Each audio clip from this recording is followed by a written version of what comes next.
Alright, thanks to everyone who watched part 1 of this series, Blacks, Nationality, and Citizenship. And thanks in advance for taking the time to watch part 2, i.e. Nationality. In part 1 we ended with the question, do so-called blacks have a nationality? And if so, what is that nationality? The question will be answered shortly. However, before we attempt to answer this question, let us take a brief tour of some of the key areas in so-called black history and bring ourselves up to date on a few terms that have been erroneously used in the past to solve this problem of nationality. Part 2, Section A. The original inhabitants of Africa and erroneous terms. It has become a cardinal custom in America and indeed to the world over that social caste labels should be used to polarize the human family for the purpose of exploitation and the hoarding of political and economic power. However, in the face of history, labels such as Negro, Black, Colored, Red, Yellow, White, etc. are not recorded as being attached to the human family. Black, as in black people, according to Kemetic sciences, represents death. Set, the Kemite Satan, became recognized as such because of his association with darkness. Set was symbolized by the setting or dying sun, ushering in the night darkness. He accomplished this by defeating Horus every evening. As a result of this battle of antiquity, the two words sunset and horizon exist in the English language today. Black, according to modern science, means death. It could mean mental death or simply being unconscious. It represents the inability to see, the state of incoherence, such as in a blackout. J. Rogers discounts such terms as lacking authenticity. He states, Black, Negro, and colored have no historic meaning whatsoever for African people. Black, coming from the Anglo-Saxon language, has the most horrible of meaning. See any large dictionary to verify this fact. Note, the term black has come to gain historical significance in our community. However, it is theosophical and political significance, such as black is beautiful or black power. But make no mistake, in reference to nationhood, it is simply not a viable term. Originally, color meant a covering, from the Latin root celare or celare, means to cover, hide, or conceal. The term hell is cognate to hole, cavern, or hollow. It is derived from the Anglo-Saxon root helen, or the Hellion, meaning to hide. This can be interpreted as colored people being in a hellish or mental state, or that colored is a term used to hide a true national name. Colored also means anything painted, stained, or dyed. Now let us turn our attention to the term Negro. The term Negro was manufactured during the Atlantic slave trade. According to John G. Jackson, Negro is a Latin corruption of Niger, the great African river. It only came to mean black because of the color of the water and the complexion of the people. The masters of this river, however, were known by their national name. J. Rogers speaks of the Moors who dwell beside the waters of Gur. The Gur referred to here is the Niger or the Niger River. Well, how about African or African American? The naming of Africa was among the issues of territorial adjustments at the Berlin Conference. One need only consult an encyclopedia. The territorial adjustments made among the powers were an important result. The Berlin Conference initiated in 1884 through 1845 and was an international meeting aimed at settling the problems connected with the European colonies in Africa. At the invitation of German Chancellor Otto von Bismarck, representatives from all European nations, the United States, and the Ottoman Empire met at Berlin to consider the problems arising out of European penetration into West Africa. The name Africa was chosen as an official name of the continent, known in ancient times as Amexem. It was named in honor of the Africanus brothers, Cornelius Scipio Africanus Major and Cornelius Scipio Aemilius Africanus Minor. After the destruction of Carthage in the 2nd century BC, the Romans established a colony in North Africa. It was called Africana Romania.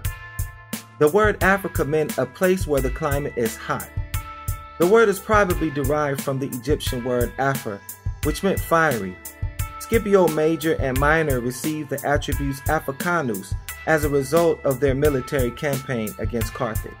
Now let us turn our sights to the terms Ethiopian and Egyptian. Ethiopian and Egyptian are derived from the Greek and Roman languages, according to historians. Ethiopians were originally known as Cushites, referring to the son of Ham, Hamitic, or Kemetic peoples. Ethiopios, as he was known among the Cushites, was their god. Thus Cushites later became known as the god that they worshiped, as opposed to their bloodline. The Greek so-called god, Zeus, was said to be the origin of all the gods in Greek mythology, was none other than the Cushite Ethiopios. And since then, Ethiopios and his worshippers, who were of dark hue, Ethiop and Egyptian came to mean black or dark. Egypt is also of Greek origin. As already stated, the original inhabitants of Egypt were known as Kamites and their land Kamit or Kemet. When the Greeks were first admitted into Egypt in the 7th century, they particularly admired the temple of Ptah in Memphis, so they called the country Hekab-Ptah, the land of the temple of Ptah, translated into Greek, Aegyptos. When the Romans conquered the Nile Valley, they Latinized Aegyptos into Aegyptus, from whence we now have Egypt. Part 2, Section B. The Ancient Moabites and the True Nationality of So-Called Blacks.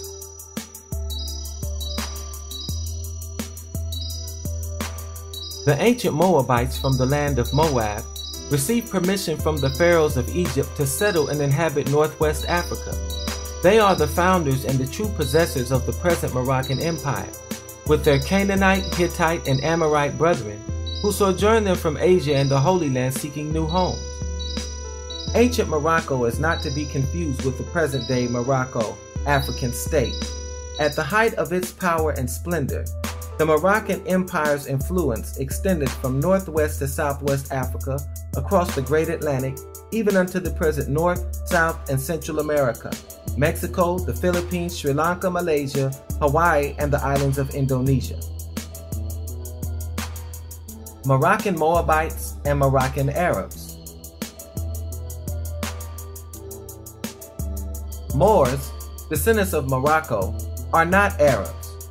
The original Moors are the descendants of the ancient Moabites, who are the biblical sons and daughters of Hamitic or Kemetic civilization.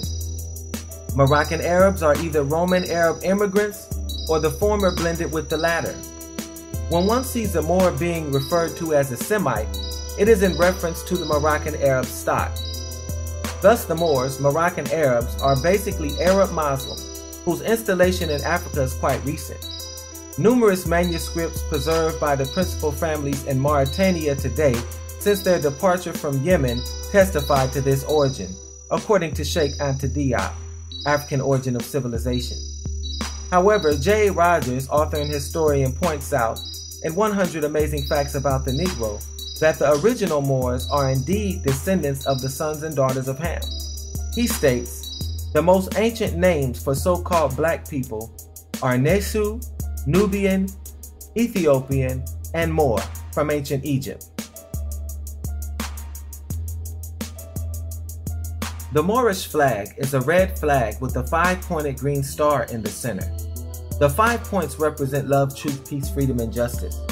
This flag is over 10,000 years old and is most currently known as the flag of Morocco, a small state on the northwestern tip of Amexem or Africa. However, this flag prior to the Moroccan independence of 1956 was represented on North American shores by the lawfully chartered organization authorized to nationalize ex-slaves, the Moorish Holy Temple of Science of America. Who are the Moors? Moors are descendants of the ancient Moabite or Hamitic people.